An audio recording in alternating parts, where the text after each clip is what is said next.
The wind swept across the high desert plains, stirring up dust and the smell of sagebrush.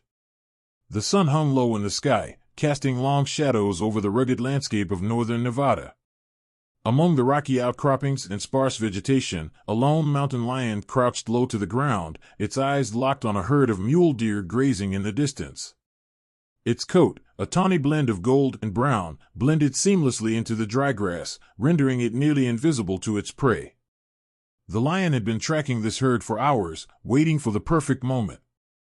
It was a mature female, lean and powerful, honed by years of survival in the harsh wilderness of the Great Basin.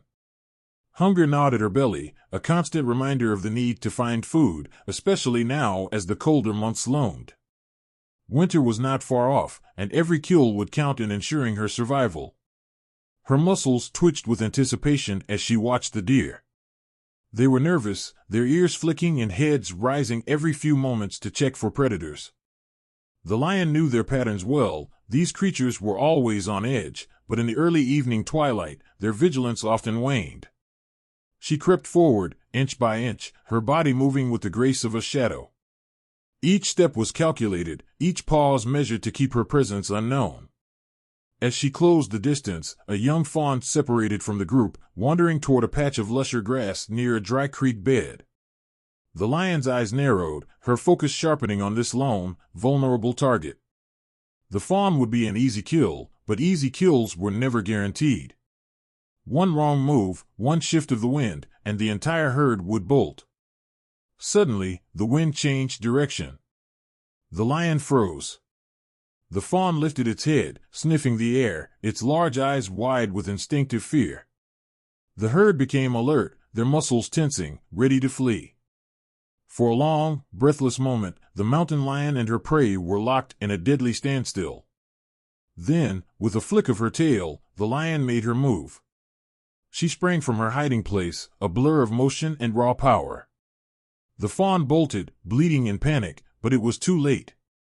The lion's claws raked across its flank, and in one swift, brutal motion, she brought the young deer to the ground. The rest of the herd scattered, disappearing into the distance as the predator claimed her prize.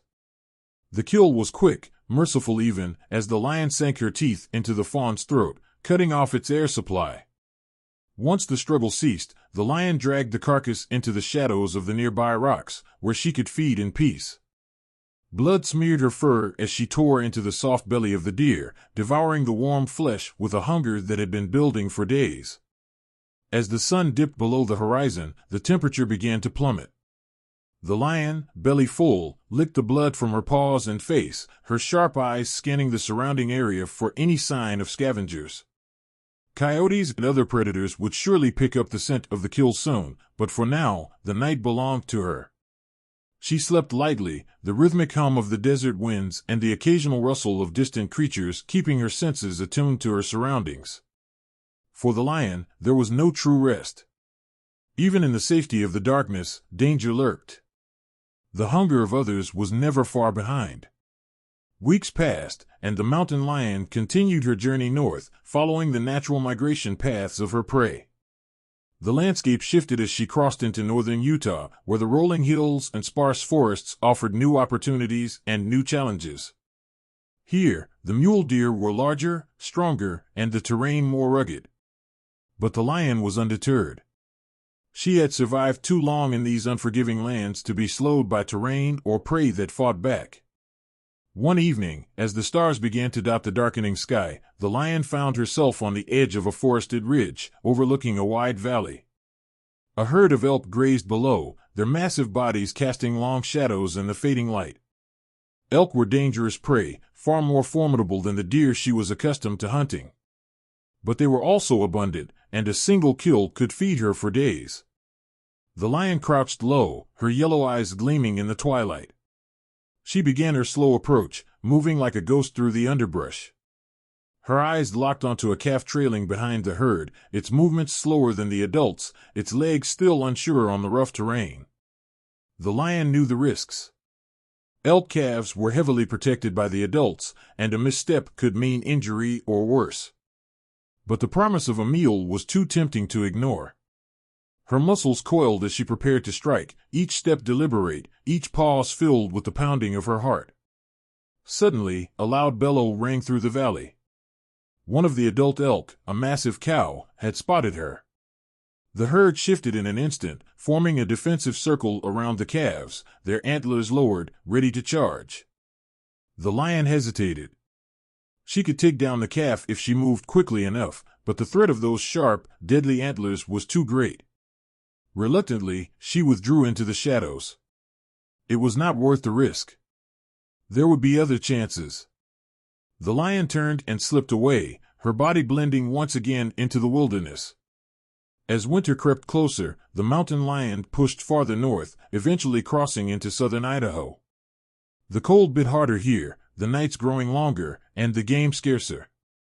She followed the Snake River, a lifeline in the otherwise barren landscape. Along the banks, she found small game, rabbits, ground squirrels, and the occasional unwary bird, but it was not enough to sustain her. She needed larger prey. One bitterly cold morning, the lion came upon a lone pronghorn, grazing by the river's edge. It was a young buck, thin and underfed from the harsh conditions. The lion's stomach growled as she watched it, her instincts urging her to strike. Pronghorns were fast, faster than anything else in the desert. But this one was weak, its movements slow and labored. The lion crept closer, every muscle in her body poised for the chase. She knew she would only get one chance.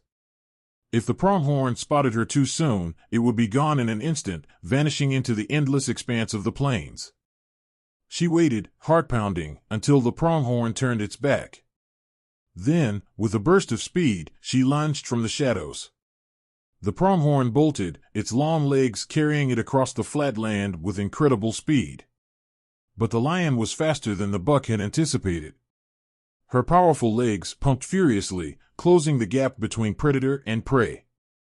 The chase was a blur of motion, the lion's breath coming in ragged gasps as she pushed herself to her limits. In a final desperate leap, the lion sank her claws into the pronghorn's hindquarters, dragging it to the ground. The buck kicked and struggled, but the lion held firm, her teeth sinking into its neck. It was over quickly, the pronghorn's struggles growing weaker until they ceased entirely. Panting, the lion stood over her kill, her body trembling with exhaustion. This was a hard-fought meal, but it would be worth it. She began to feed, her sharp teeth tearing through the pronghorn's flesh as the cold wind whipped around her. As the lion continued her migration through the northern wilderness, the snow began to fall. Winter had come in full force, blanketing the land in a thick layer of white.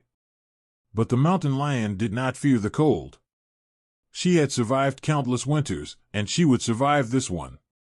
She moved through the snow with ease, her large paws spreading her weight across the surface, preventing her from sinking too deeply.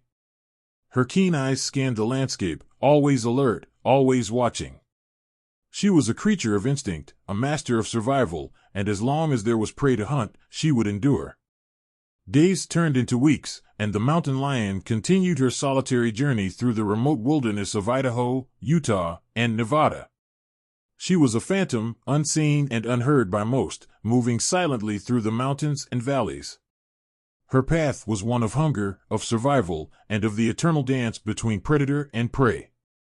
And in the end, it was this dance that defined her. She was a hunter, a creature of the wild, and the vast, unforgiving landscape was her home.